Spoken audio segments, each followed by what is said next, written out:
আগামী 26শে এপ্রিল শুক্রবার ত্রিপুরায় দ্বিতীয় দফার নির্বাচন। লোকসভা নির্বাচনকে সামনে রেখে পূর্ব ত্রিপুরা উপজাতি সংরক্ষিত আসনে বিজেপি দলের মনোনীত এবং তীব্রমথা ও আইপিএফটি দলের সমর্থিত প্রার্থী কৃতি দেবী সিং দেব বর্মন সহ এক ঝাঁক বিজেপি এবং শরিক দলের নেতৃত্বরা নির্বাচনী প্রচারে মঙ্গলবার গন্ডাছড়ায় আসছেন। সঙ্গে পশ্চিম ত্রিপুরা আসনের প্রার্থী বিপ্লব কুমার দেবেরও আসার কথা রয়েছে এই জনসভায়। জনসভাটিকে জনমুখী করে তোলার জন্য মাঠে নেমেছে বিজেপি, তীব্রামথা এবং আইপিএফটি দলের নেতৃত্ব এবং কর্মীরা। ধলাই জেলার গন্ডাছড়া মহকুমার রাইমাভেলী বিধানসভা কেন্দ্রে বিজেপি দলের তরফে গত এক সপ্তাহ যাবৎ লাগাতার রাজনৈতিক ময়দানে ঝাঁপিয়ে পড়ে প্রচার করে চলেছেন রাইমাভেলীর জনপ্রিয় নেতৃত্ব বিকাশ চাকমা।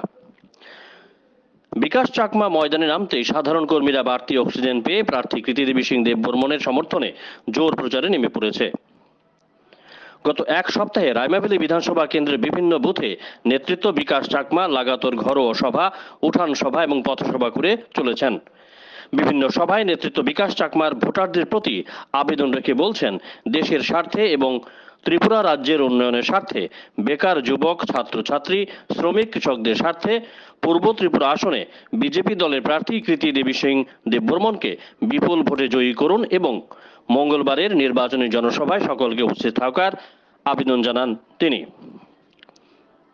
অপরদিকে মঙ্গলবার গন্ডাছড়ায় পূর্ব ত্রিপুরা আসনের প্রার্থী কৃতি দেবী সিং দেব বর্মনের নির্বাচনী জনসভাকে জনমুখরিত করে তুলতে রাজনৈতিক ময়দান চষে বেড়াচ্ছে তীব্রমথা দলের নেতৃত্ব এবং কর্মীরা।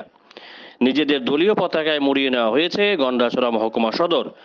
ব্যাপক প্রচার করে চলেছেন যুবনেতা তথা ইএম রাজেশ ত্রিপুরা, যুবনেতা হিরণময় ত্রিপুরা, হরিশ দেববর্মা এবং তীব্রমথা দলের একনিষ্ঠ যুবনেতা ক্ষত্রজয় রিয়াং।